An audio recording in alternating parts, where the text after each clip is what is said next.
Welcome to Joa Fitness Health Wellness Video Podcast, a space to ignite your day through positive conversations. We bring people that have created excellence in their life, sharing high vibration in their reawakening path.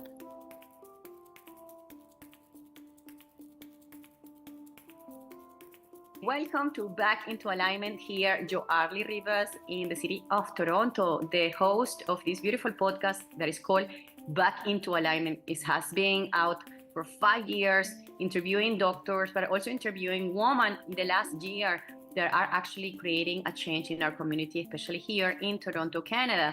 I wanted to say hi to you and welcome you to stay for the next 30 minutes in our podcast. If you are driving, if you are cooking, if you are just simply relaxing, it's a great time for you to connect to some of the most important topics. And today we actually have the topic of self-love, self-awareness, and the Valentine's Day of the month, basically because we actually celebrated this month the love celebration. And we have today an amazing author of a book that is called Raise Your Love Signal. I had the pleasure to meet her in an event that happened here in God Style in Toronto. And it was a beautiful way for me to connect to someone that has gone through a journey of transformation. Chantal Landreville is an author and a certified love and relationship coach with over 2 decades of experience in personal growth and human connection. Her mission is to help individuals discover the path to authentic and lasting love, and she dedicates to empower the community with the knowledge and strategies to improve love relationships, but also to improve the inner relationship between us, like you and yourself. It's so important for us to reconnect to our self-love. We are going to have a short talk of 30 minutes where we share information about how she transformed and what was her first love. And not only that, but how she got so inspired to be able to write a book related to how to raise the love signal. It's exciting to have her in the podcast because we are listening a lot of our audience that are having challenges with the relationships around them. And sometimes it's because we forget to ask questions to ourselves and have clarity about where we are going, especially in our relationship with our romance relationships. We can follow Chantal in her Instagram account, which is Chantal.Landreville. I'm going to add this on the box of the notes. And I will welcome you to explore a little bit of a concept that she reminds us is how to have the eagle eye when dating. If you are in the process of dating and you are perhaps coming back after divorce into the dating scene, it's important to have an eagle eye that represents a higher perspective and keen perceptions using our intuitive senses. She talks about how it's important to connect to our intuition, especially when we are dating, and also to have some big picture of where you're going and what's the big vision that you have in a relationship with another being. So it's important for us to connect to our intuition, to also to connect to our self-worth and a self-love. And I'm excited to have her here. So I welcome you to stay for the next 30 minutes. If you have any questions, please send me the questions I will share with her. And if you don't have her book yet, I welcome you to get her book, Raise Your Love Signal, and also write a review for my friend Chantal. I'm sure she's going to appreciate your comments. Thank you so much, and stay comfortably for the next 30 minutes. Hello, happy day and happy new week here in February in Toronto. We are so excited for you to be back into alignment. Yes, this podcast is called Back into Alignment, and it's such a great way for us to have a reminder that it's always the time to start from zero, any kind of intention that you have in your life. And I'm so excited this year because we are continuing having conversations with leaders of our community here in Toronto. My name is Chantal Landreville, and as you know, I've been running this podcast for the last 5 years, over 100 episodes with juicy and very valuable information for you, especially if you are in a transformation path. We are focusing on the last episodes in women. They're actually leading our community here in Toronto. As you know, Toronto is a very cosmopolitan city with women from all over the world. I'm actually from Venezuela, as you notice my accent.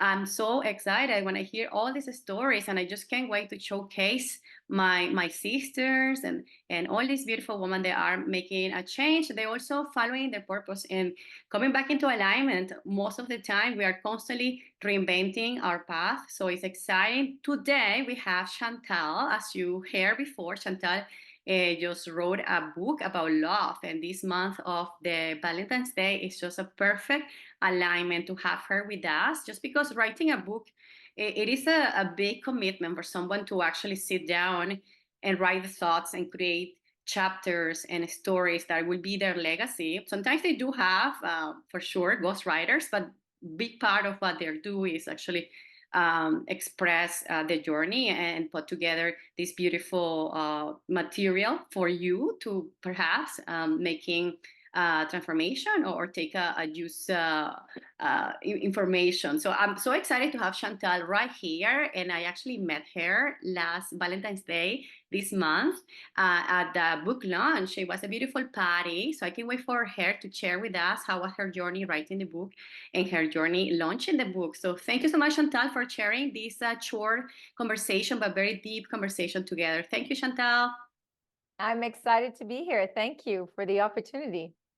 Super. It's exciting. We are neighbors here in Toronto. We are receiving this beautiful sunshine today, Monday. Yes. And yeah, it feels so, so good in our hearts. It does. And yes, Chantal, tell us a little bit about you deeply, exactly from the beginning. I love to hear the stories of my guests, especially when they were kids, because we all have a little kid inside of us. And sometimes when we connect to our childhood and when we actually can realign our path and then come back into alignment. So tell me a little bit about you when you were a child. Were you always like falling in love with things? Like tell me about your first love. Oh, wow. My God, I think we need 3 hours for this conversation. And I love that to say that back to alignment, because it's so easy to fall out of alignment. And I know that we'll talk a little bit more in depth about my journey to getting here. But I've always been in love with love. I think with a lot of people, we've been so conditioned to be in love with love. When you really think about everything we see that surrounds relationship, it's a very, very Disneyfied and rom-com, which is the complete opposite of what I talk about in my book, but we'll talk more about that in a bit. So through my whole life, I was always fascinated with love. And I remember even in my late 20s, I had started doing a documentary with a girlfriend of mine, because through our personal experiences dating and kind of like failing and just being disappointed, we were like, my God, why do people act this way? So for me, I've always been fascinated with the human behavior in general, and how I literally got, I would say I was in a relationship from 19 to 27. I was a small town girl living in Ottawa. I moved to the big city, what I thought was the big city back then, of Montreal. And I met an older gentleman. He was 7 years older than I was and just knew everything. So I just this little girl coming into the city, and I'm like, and getting introduced to food, culture, wine, music, and it was awesome. I just had this massive admiration towards this person that I started building a relationship with. And probably halfway through a relationship, 3 years in, I kind of started sitting more into my personality, which was a big personality. And it was starting to create friction in our relationship, because it was a problem for him that I had a personality. And I guess I wasn't looking up to him as much as I did from the beginning. And I realized, why am I in this relationship with someone that doesn't really accept who I am as a person? And it became a competition. So from that moment on, I left that relationship and wrote, I'm not talking about my first love, but I am going to talk about this is like, I wrote a list of everything I wanted to experience, because one of the things that I was in alignment with was always being curious and thinking that there was more out there than what I was told there was. And I'm sure maybe coming from a Venezuelan family, we're told to kind of like this mold, this box, right? It's like, go to school, graduate, go to university or college, graduate from there, meet someone, have kids, buy the white picket house fence, buy the White House with the picket fence. I can't, it's Monday, and I just never I was never called into that mold. I always felt there was more. Hence why I moved so young by myself from Ottawa to Montreal. So I started creating this list of everything I wanted to experience and try. And that list took me almost 10 years to get through. So by the time I actually got through the list, I woke up, I was 38 years old, and I was like, okay, holy shit, this is time for me to actually settle down. I wasn't sure I wanted to have a family at this point, but I definitely wanted to explore being in a serious relationship and building something with someone. And that took me on a whole other journey of itself, because that's when I realized I had a problem. I just kept attracting unemotional available partners, and I decided to dive deeper into why that was the case. So, but still, I haven't heard who was your first love. who was my first love? Oh my God. It was a guy named Yannick Matt. We were in grade 7 together. Shout out to Janet Man, wherever you are. I know, right? I wonder where he is. And we just had this friendship that had evolved. I literally fell in love with a friend, basically. I remember that because we would just have these amazing conversations and we got to know each other so well. And I fell in love. But he didn't feel the same way I did, sadly. So my heart got broken. Of course. So the breakthrough, the first disappointment of not being correspondent in the same way, it brought you to the next one. And then, like you were saying, by 38, you were discovering yourself into another level.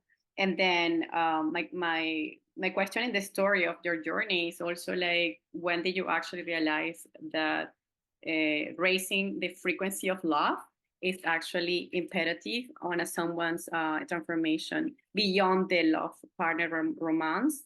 Do you see that like actually love is not only one way towards a romance, but actually love, raising the love vibration will be in all levels in our surroundings? Oh, yes, absolutely. And I would say it really hit me hard later on in life. And I'm taking the time to say this because when I did turn 38 and I realized that I still had that pattern, I started digging into different forms of deeper therapy. So my thing with me was I've always been fascinated with human behavior and just personal self-development. So I studied and consumed and attended like you can't even imagine. And that's why the book is awesome, because it's literally the best of everything I learned over the last 20 years and the hundreds of thousands of dollars that it actually cost me to get here. So it's going to save you a lot of time and money. But I was always questioning myself and always wanting to grow and really try to understand why I was doing what I was doing. And I finally figured it out, that piece. And when I figured out the piece, why I kept attracting unemotional available men, it's much easier to find the solution to the problem.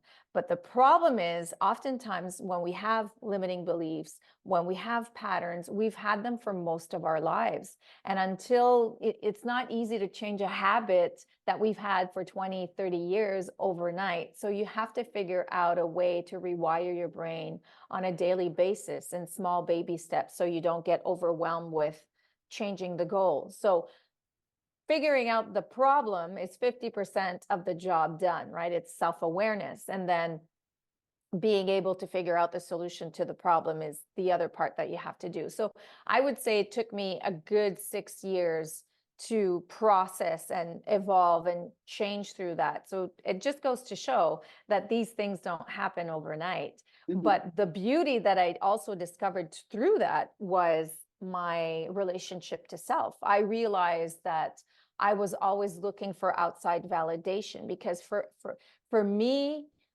through my journey, I realized that love was a way to define myself or get validated. I lost my father when I was very young. So for me, men represented that they abandon you, and it was a form of rejection. So I had that need to be loved, which when you have a need for the wrong reasons, it's for the wrong reasons. So I had to really work on the relationship that I had with myself and my worth. That was another problem. I realized that I was not feeling worthy of receiving the kind of love I had been working and desiring. So I wasn't aligned. So it's really important to not only think something, but to feel something. If there's a disconnect between the two, you can't attract the proper thing. Of course, yeah. Yeah, there's a very route of discoveries. And I was hearing that you were saying that the very first step was to becoming aligned with yourself, to be able to align to a second partner. Now, the question is related to the cultural judgment that's happening about divorce. We do have in Toronto a rate about 40% of divorce within the first 5 years. Yes. It probably because the couples are rushing to get to that level, and then they realize that they really never work on the base, on the foundation of the relationship, and they end up escaping, which is like the easy way. The easy way is to escape instead of resolve it. So the question is, in this book that you have written, can you mention a chapter specifically for that cultural judgment that's happening and is still happening about divorce? Yes. So I think, because we've never been taught, and this is one of the reasons I actually wrote the book, is I realized when I finally attracted my right partner, I was very thankful that I had learned everything I did and applied it, because it's one thing to attract the right partner, but it's a whole other thing to make sure you're going to succeed in a relationship. And we've never been taught the skills of how and what it actually takes to be and succeed in a relationship. And I think that one of the biggest things that people do get divorced is, yes, they do rush into things. They don't think further down into the road. And there's 3 chapters that I talk about in this book. The one is that you really need to get clear on that vision of the relationship.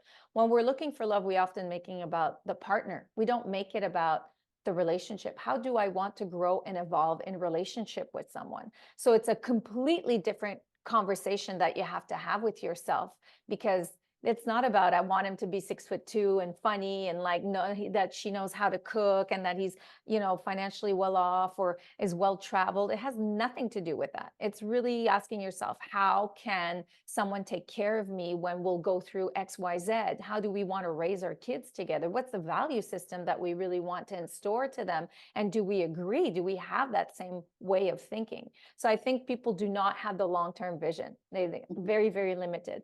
Second is that we do not walk the talk. We think we know what we want.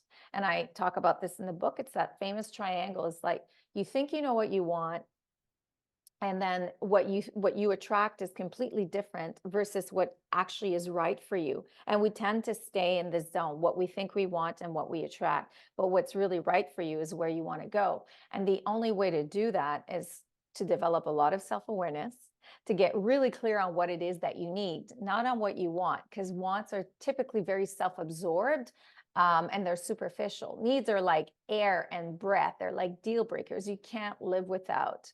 And that's where I think people get lost, because we're in love with the idea of being in love, but being in a relationship is not the idea of being in love. It's not me, which we tend to do a lot when I want this, I want that. And a relationship is about the us. It's not about the me. So, and then the third chapter one of the last chapters that I write about in the book is literally the fundamental key pillars that you need to know and develop before you go into relationship, or that you need to make sure you have as you start dating. Because if you do not build those healthy habits from the beginning, you're setting yourself up for failure. And I'll give myself as an example. When I met my amazing man, I had expressed, because of my journey and what I was doing, that I did not want to experience a relationship like the average person and end up with a 40% divorce rate. So I was like, that means that we need to hold each other and our relationship to high standards. Are you ready to do that? Most people get into relationship after they've put so much effort in. We try to seduce, to please, and we go all in, right? We're like in seduction mode and courtship mode. And then once we bond, we sit back, we relax and get lazy. And this is where most people mistake They, it's not, this is where the real work starts. And if you want the fire to keep going in your relationship, you actually need to make sure that you're always feeding the fire. And that's something that happens on a daily basis in small little ways, to make sure that you build that that trust, that safety zone, that desire to keep growing together. So yes, so in the book, to be honest with you, I mean, it's the whole journey of love, from whether you're single or already in relationship. And I want to say this: most people, wait to get the help or build their toolbox, as I say, I talk about this in the book, to when everything hits the fan, until like everything goes wrong. The relationship is already dying and it's like, okay, we need help, we need therapy, we need to do this. My teachings are: learn all of this stuff before you go into relationship.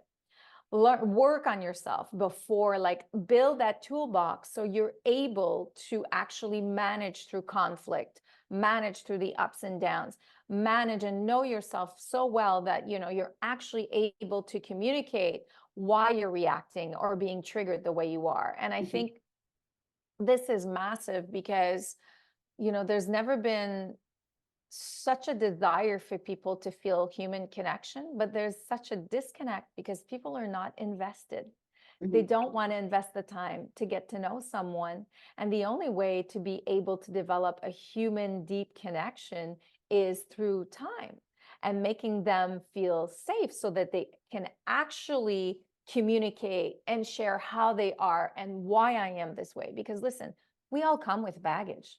We all come with baggage. We all have had our goods and ups, our downs and everything.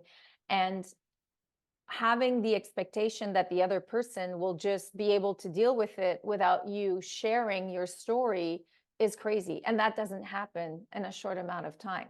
Does that make sense? Of course. No, 100%. As you were sharing this information, I wanted to also go into more into the toolbox, as you were saying, to make it easier. Like we all have the ability to carry a toolbox with the strategies, skills that will allow us to express ourselves with clarity, to be able to set boundaries. So as we are working on the toolbox, I imagine you have mentors that have also helped you to improve your narrative, to improve your language, because I also detect that a lot of my friends, especially the single women, they have this language that is actually working against them, right? So there is so many things to work in, and then to work into creating this toolbox. Especially having a mentor can help you a lot. So I wanted to go into that before we finish the conversation. I wanted to go more into like mentorship. I know you do mentor woman in the city, especially because at the end, the conversation that we're having is not only going deep into the journey of an author about love coaching, but it's also about those out there that are listening to the conversation. Perhaps they are in a stage that they feel stuck, perhaps because they're in a relationship where they're not really growing. They just stuck because they are single and they are dating, but they're not getting the outcome that they're expecting, or perhaps because they are confused and they are not sure. Some people are denial. They say like, I'm going to be single all my life. I'm not going to find a partner. So I'm just wondering, how is the mentorship going to you so far? Like, can you please tell me, like, do you do one-on-one coaching or you do group coaching? How has been the acceptance in terms of like our community? And also, like, if you can share with me, like, one story that it was a transformational story that you led this journey, if you can actually share with us. Yes, absolutely. So I do one-on-one coaching. I find the everything I teach doesn't happen in a session, sadly. So it's time invested because we're looking into creating something completely new and rewiring that brain, like I said. And oftentimes these thoughts, beliefs, and as you said, women are often in denial with what's happening. So when things aren't working, you really have to change things. And the human in general is very uncomfortable with change. They hate it, right? We like things to be the way they are. So my mentorship program usually lasts half a year to make sure that we are able to really, and I would actually, I enjoy working with clients for a full year, because it doesn't mean that you've learned the work, that you're actually applying it. And this is where I see a lot of problems, is that people consume, like I did. I was a consumer of self-development, but I wasn't applying the work. So we need to apply the work and to see the results. I will be relaunching group programs in the fall. I just, with the book this year was my priority. So I've literally been focusing just on that. And I also do great events that are called Let's Wine About Love, that are for people that want to elevate their quality of relationships, because a lot of what I teach is applicable to all relationships. It's not just applicable to romantic relationships. So I do these seminars. Wine is the excuse, but I raise our love signal by whining about love. So people can research that on my website. I would say two things before I share a story. You know, two powerful words that I have used all my life that has serviced me and have gotten me where I am is being open, curious about learning all the time. I never wake up in the morning saying, I know everything. I'm like, there's always more for me to learn, and being curious about myself at all times. Why did I react that way? What just happened right there? So again, that self-awareness component where you're just able to stay, instead of judging yourself, instead of being stuck in your ways, it's like, how can I improve? How can I grow through this situation that just happened? Humility has been something it's been paying off in such a beautiful way. And I had a client that I worked with for almost a year. She had failed in relationship, and she was so desperate to become a mother. Like, she's always wanted, you know, you have women that are so maternal and just want children, and she could not for the life of her find the guy that would commit. Like, she would tend to settle, and almost decided to excuse her need to become a mother because of, you know, a man that she thought was the right person for her. So we worked together for half a year, and it didn't even take a year. It was 8 months to the time that we finished the program. She really applied the skills that we've worked on together. She met a man, she got married, and she had a child. It's unbelievable. And the beauty in all of that was that she didn't forget who she was and her needs, because people get lost in relationship, and she had always excused her own needs and self. So that's a lack of not loving yourself enough when you are settling and you are compromising yourself on the dating journey. And I want people to remember this. You need to really own who you are, because that's the massive form of self-love. That's like the power. You love yourself enough to not disrespect yourself by compromising yourself. So I went to her wedding, which was awesome. And her little baby boy is so beautiful.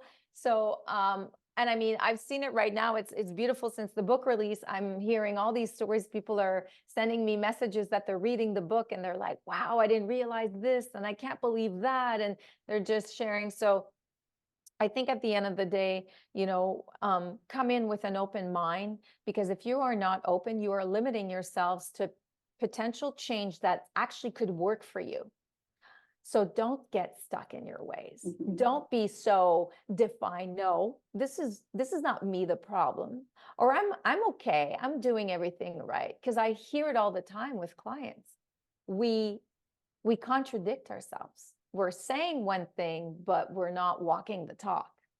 Yes, well, there is so much here to share. And I'm thinking the last two pieces that you shared: one, to have an open mind, and two, to have an open mind that is actually curious. Curiosity is very important, to always be open to learn new things and to rearrange our way to behave. It always will serve us. So thank you so much, Chantal, to share a little bit about you and the story of how you fall in love with life and how you discover this new path where you are supporting women and men in their dating, but also in their self-love and self-awareness, to be able to improve relationships and especially romance, which is so we're all looking into the romance. So I'm very happy to be able to have this conversation with you. I want everybody to be able to reach to you just in the easiest way. So I believe it's going to your website, which I'm going to add it on the blog notes.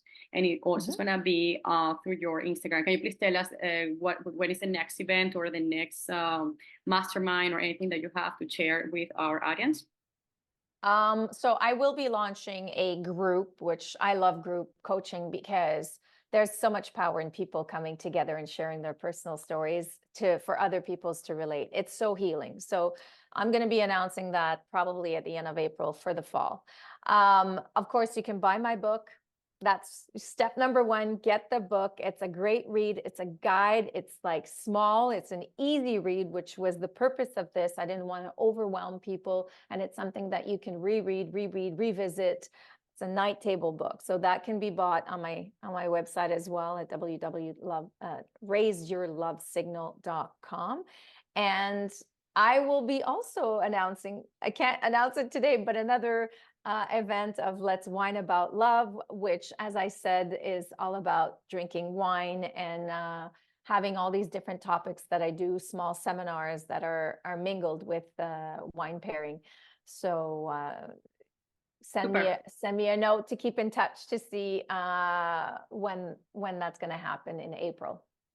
Beautiful. And your social media, if you want to share, where are you the most active? Yes, Instagram is where I'm the most active currently. So Chantal.Landreville, it's my full name. You can find me on Facebook, on LinkedIn, on TikTok. I am actually in the process of doing longer extended content on YouTube. So that's going to be my next this one thing. Is going to be on YouTube. So we will tag you and hopefully we're going to get a lot of hits. And it's going to be also in all our podcast channels. So thank you so much, Chantal. It's so exciting to have this type of support in our community. And we wish you a year of success with all these events and that book to get to more people. And also remember to leave a review. Like reviews are so important for authors, for them to be able to be best seller. Books are very important for you to just leave a short review about what did you take from the book. So we welcome you to do that. And thank you so much, Chantal. We're looking forward to have you again. Have a beautiful rest of the week. And for everyone, have a beautiful, beautiful day. It's a sunny day. So go out there and find just curiosity. Just be curious, right? Yes, just be curious. It's free, and it's all free. Exactly. Bye. Bye-bye. We invite you to subscribe to this channel and share with your community. Please leave comments below, and if you like the episode, click the like button. Have a beautiful day.